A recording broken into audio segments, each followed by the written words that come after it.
Praise the lord. ప్రభువైన యేసుక్రీస్తు నామంలో మీ అందరికీ వందనములు తెలియజేస్తూ ప్రతి ఉదయం దేవునితోనే ఈ ఆధ్యాత్మిక కార్యక్రమానికి మిమ్మల్ని అందరినీ కూడా ఆహ్వానిస్తున్నాను. రాత్రికాలం అంతా దేవుడు కాపుదల కృప సుఖనిద్ర అనుగ్రహించి ఉదయాన్నే లేచి ఆయన వాక్యాన్ని వినడానికి ఆయనకు మరపెట్టడానికి దేవుడు మనకు అనుగ్రహిస్తున్న కృపకై దేవుడికి మహిమ కలుగును గాక. ఈ ఉదయకాలము దేవుడు మనతో మాట్లాడుతున్న శక్తివంతమైన మాట నిర్గమాకాండము 14వ అధ్యాయము 14వ వచనము. యెహోవా మీ పక్షమున యుద్ధము చేయును. ఆమెన్. మన పక్షంగా యుద్ధం చేసేది ఎవరంటే యెహోవా మాత్రమే. మనం నమ్ముకున్న దేవుడు మాత్రమే మన పక్షంగా యుద్ధం చేస్తారండి. ఆ రోజుల్లో మరి ఇజ్రాయేల్ ప్రజలు మరి ఐగుప్తు దేశంలో బందీగా ఉన్నప్పుడు, బానిసలుగా ఉన్నప్పుడు దేవుడికి మొరపెట్టినప్పుడు దేవుడు వారి మొరను విని అంగీకరించి కనికరపడి మరి వారిని ఐగుప్తు దేశంలో నుండి అక్కడ పడుతున్న ఇబ్బందుల నుంచి ఏ విధంగా కాపాడారో, యెహోవా ఏ విధంగా వారి పక్షంగా యుద్ధం చేశారో మనందరికీ తెలుసు. ఇప్పుడు కూడా అంతే. మనకున్న ఏ సమస్య అయినా, ఏ శత్రువు అయినా, ఏ ఇబ్బంది అయినా వాటన్నిటి పక్షంగా మన పక్షంగా యుద్ధం చేసేది దేవుడు మాత్రమే. మనకున్న ఎలాంటి సమస్యలు ఉన్నా కానీ ఆయన మన పక్షంగా ఉండి యుద్ధం చేస్తారు. మనుషులు ఎలా ఉంటారంటే ఈరోజు మన పక్షంగా ఉన్న రేపు వేరే వాళ్ళ పక్షంగా అయిపోయేవారుగా ఉంటారు. కానీ నిన్న నేడు నిరంతరం ఏకరీతిగా ఉన్న దేవుడు మన దేవుడు. దేవుడు మన పక్షంగా యుద్ధం చేస్తే విజయం మనదేనండి. దేవుడు మన పక్షంగా యుద్ధం చేయాలంటే దేవుని చేతిలోకి మనము వెళ్ళేవారుగా ఉండాలి. దావీదు గారు అంటారు, నా దాగు చోటు నీవే అని. నిజమేనండి, మన దాగు చోటు దేవుడు మాత్రమే. ఆపత్కాలంలో నమ్ముకోదగిన దేవుడు మన దేవుడు అండి. మన పక్షంగా నిజంగా యుద్ధం చేసే దేవుడు మన దేవుడే. ఈ రోజుల్లో చాలామంది మరి చాలా సమస్యలతో సతమతం అయిపోతున్నారు, దిగులు పడుతున్నారు. దేవుడు చెప్తున్నారు, దిగులు పడకము, నీ భారం అంతా నా మీద మోపము, నేనే నిన్ను ఆదుకుంటాను అని దేవుడు సెలవిస్తున్నారు. మన పక్షంగా ఆయన యుద్ధం చేయడానికి సిద్ధంగా ఉన్నారు. మనం ఆయన యందు భయభక్తులు కలిగి ఆయన మన పక్షంగా యుద్ధం చేసేటట్లు భక్తి ద్వారా మనందరం కూడా దేవుని కృపలో వర్ధిల్లుదామండి. దేవుడు తప్పకుండా మన పక్షమున యుద్ధము చేయుదుముగాక.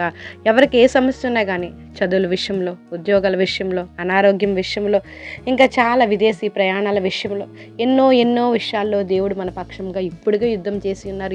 ఎన్నో గొప్ప కార్యములు జరిగించుచున్నారు. ఇంకా నీకేమి కావాలైనా దేవుడు నీ పక్షంగా యుద్ధం చేయడానికి సిద్ధంగా ఉన్నారు. నువ్వు దిగులు పడొద్దు, జడయవద్దు. దేవుడి మీద పరిపూర్ణంగా ఆధారపడు.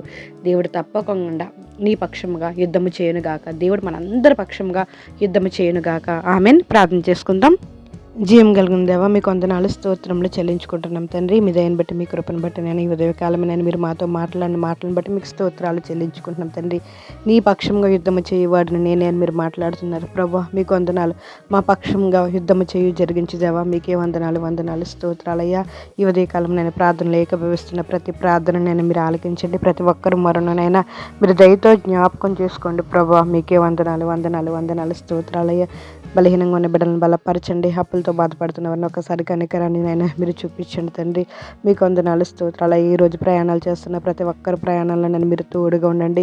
మీకే వందనాలు స్తోత్రములు నాయన. ఈరోజు పుట్టినరోజులు, పెళ్లి రోజులు జరిపించుకుంటున్న బిడ్డలను ఒకసారి జ్ఞాపకం చేసుకోండి. చిన్న బిడ్డ మొదలుకుని వృద్ధుల వరకు మీకు ఆపుదల కృప ఆరోగ్యం నేను మీరు అనుగ్రహించండి తండ్రి. చదువుతున్న వరకు మీరు తోడుగా ఉండండి. ఉద్యోగాల కోసం ఎదురు చూస్తున్న బిడ్డలను ఒకసారి జ్ఞాపకం చేసుకోండి. ఉద్యోగాలు చేస్తున్న వారిని, చేతి పనులు చేసుకుంటున్న వారిని నేను దీవించండి, ఆశ్రదించండి. మీ కృప చూపించండి అయ్యా. ఇదిగో మొదట నీ స్థితి కొద్దిగా ఉండేనను తెదకు నువ్వు మహాభివృద్ధి పొందుతావని మీరు సెలవిస్తున్న మాటలను బట్టి మీకు స్తోత్రాలు. వ్యాపారాలు చేస్తున్న ప్రతి బిడ్డలను దీవించండి, ఆశీర్వదించండి ప్రభా. మా దేశాన్ని జ్ఞాపకం చేసుకోండి, దేశాధికారులను జ్ఞాపకం చేసుకోండి. దాన్ని దేశాన్ని నేను పరిపాలిస్తున్న పాలకుల్ని నేను మీరే జ్ఞాపకం చేసుకోండి. దేశాల మధ్య శాంతి సమాధానం ఉండినట్లు మీరు సహాయం చేయండి ప్రభా. మీకు వందనాలు. విదేశాల్లో ఉన్న ప్రతి బిడ్డలకి జ్ఞాపకం చేసుకుని కాపుదల కృప ఆరోగ్యాలు మీరు అనుగ్రహించండి తండ్రి. మీకు స్తోత్రాలయ్యా. గర్భఫలం కోసం ఎదురు చూస్తున్న బిడ్డలు జ్ఞాపకం చేసుకుని తండ్రి. గర్భిణీ స్త్రీలకి నేను జ్ఞాపకం చేసుకుని వారికి నేనైనా బాలింతలను జ్ఞాపకం చేసుకుని కాపుదల కృపాన్ని గ్రహించండి తండ్రి. మీకు వందనాలు. స్కూల్కి వెళ్తున్న బిడ్డలను జ్ఞాపకం చేసుకోండి, యవ్వన బిడ్డలను జ్ఞాపకం చేసుకోండి. ప్రతి ఒక్కరి పట్ల అద్భుతమైన కార్యాలు మీరు జరిగించండి. ప్రతి ఒక్కరూ మీ యందు భయభక్తులతో జీవించినట్లు మీరే సహాయం చేయండి అయ్యా. మా పక్షంగా యుద్ధం అయినా జరిగించే దేవుడు మీరే ప్రభువా. దేవా, మీకు స్తోత్రాలు చెల్లించుకుంటే ఈ ఉదయకాలంనైనా ప్రార్థనలు ఏకీభవిస్తున్న ప్రతి ఒక్కరి కోరికను నేను మీరు తీర్చండి. ప్రతి ఒక్కరి ఆలోచన యావత్తును నేను మీరు సఫలపరచండి. అందరికీ మంచి ఆరోగ్యాలు దయచేయండి. ప్రతి ప్రతి ఒక్కరికి సమాధానాన్ని అనుగ్రహించండి అయ్యా. ఏ కష్టకాలంలో ఉన్నారు తండ్రి, ఒక్కసారి దయతో జ్ఞాపకం చేసుకుని నేను మా కష్టాలను తీర్చే దేవుడు మీరే కదా ప్రభా, గొప్ప దేవుడు ప్రభా. ఇప్పటికే మా కొరకు ఎన్నో ఎన్నో మేలులు చేశారు ప్రభా. ప్రతి ఒక్కరి పట్ల అద్భుతమైన కార్యాలు మీరు జరిగిస్తారని, ఇంకా జరుగుతున్న సభల పట్ల అద్భుతమైన కృపను మీరు అనుగ్రహిస్తారని, సమస్త గంట మహిమా ప్రభావాలు మీరు పొందుకుంటారని ప్రభు అయిన యేసుక్రీస్తు నామములో అడిగి వేడుకుంటున్నాం మా పరమ తండ్రి. ఆమెన్. ప్రైజ్ ద లార్డ్ అండి. అందరికీ వందనములు. మరి జరుగుతున్న సభలో కలవరి క్రీస్తు దైవ ప్రత్యక్షత సువార్త మహోత్సవములు ఫిబ్రవరి 18, 19, 20 పల్లంకూరులో జరుగుతున్నాయి. కాబట్టి మీరందరూ కూడా ప్రేయర్ చేయండి. దగ్గర ప్రాంతంలో ఉండేవారైతే తప్పకుండా పాలు పంచుకోండి. దేవుడు మిమ్మల్ని దీవించి ఆశీర్వదించును గాక. God bless you all.